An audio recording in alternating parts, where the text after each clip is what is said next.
should be able to take some of our tax revenue and put that towards, new bridges and roads.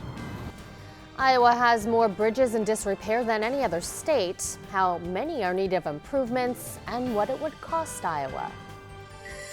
Keeping you safe on Iowa roads, the coalition pushing drivers to go hands-free, and why this fight is so close to their hearts. If I ever thought what happened in my life is to find her on the side of the road like I did July 29, 2015. And Iowa State students are about to take a controversial vote. Why some are concerned about moving forward with a proposal to protect their undocumented peers. From WHO HD, the local news leader. This is Channel 13 News at 9 on Fox 17.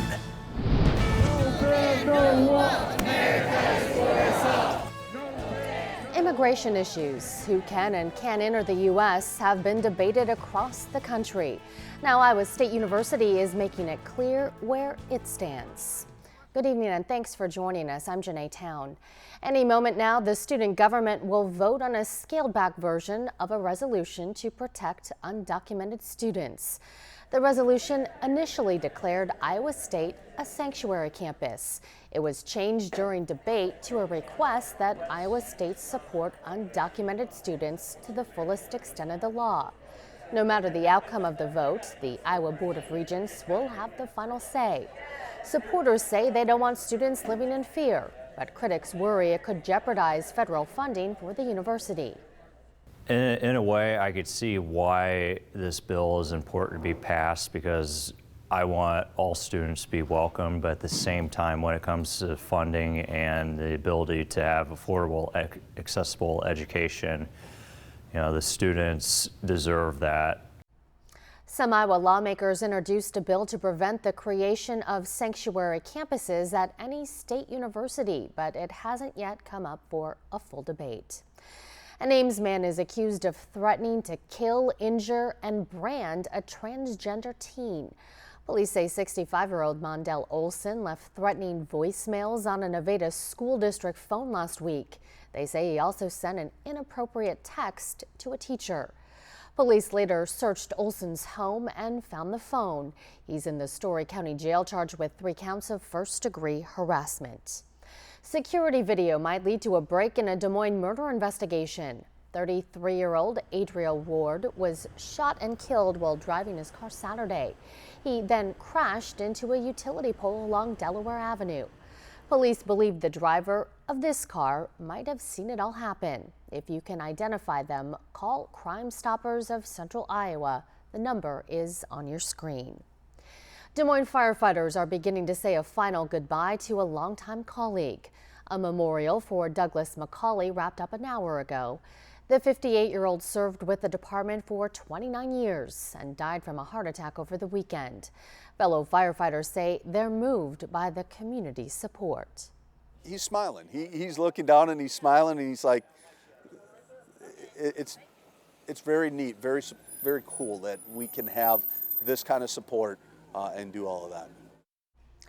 Funeral services will take place tomorrow afternoon at Des Moines First Assembly Church. Iowans whose loved ones died at the hands of distracted drivers are making a plea to lawmakers. They're asking them to make the roads safer and are sharing their stories to drive home their message. Students from Linn-Mar. Iowans shared one heartbreaking loss after another, a daughter. The last thing I'd ever thought would happen in my life is to find her on the side of the road like I did July 29, 2015. Her husband and his mother. In a split second on that day, they were taken from us. Friends and sisters. We are here because our friends Selena and Bella were killed in a tragic accident. Their loved ones were killed by drivers either texting or distracted by their cell phone. Texting and driving really is foolishness. It kills people and it can be prevented. Do something to change these laws. We cannot lose any more lives. The Stay Alive, Don't Phone and Drive Coalition is backing a bill to make the use of any handheld electronic device while driving a primary offense. That means no texting, emailing, using social media, or even talking unless in hands-free or voice-activated mode. And when law enforcement sees someone with a phone in their hand, we can be proactive instead of coming to the scene after somebody is, after it's too late.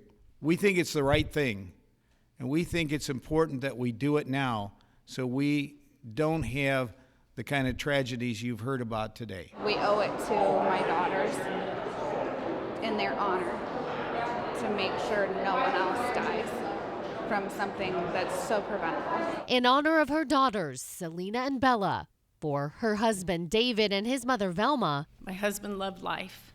He enjoyed everything. Our 4 kids do not have a father. And for his daughter Grace. If she would have been asked by God himself to say some will have to be lost in order to save others, she said, I'll go. The penalty if you're caught using a device while driving would be a fine and ticket. The governor is also supporting tougher penalties for distracted drivers involved in deadly accidents. It's day 2 of State House debate for a bill to strip away the bargaining powers of Iowa's public workers. Under the Republican-backed bill, nearly 200,000 workers couldn't negotiate issues like health care or overtime pay. Democrats know they can't stop it, so they've been introducing numerous amendments to delay approval. Debate is expected to continue tomorrow. A new report shows about 1 in 5 bridges in Iowa are in need of repair. That's the most in any state in the country. Mike DeStilva has more. A simple bridge should be something that should be high quality. I mean, you don't want to be crossing a bridge and all of a sudden you fall in a river and die. More than 55,000 bridges in America have been deemed structurally deficient. That, according to the American Road and Transportation Builders Association's analysis of transportation department data. Iowa has the most bridges in poor shape. According to the ARBTA's new report, of the more than 24,000 bridges in Iowa, roughly 5,000 of them, or 21%, are classified as structurally deficient.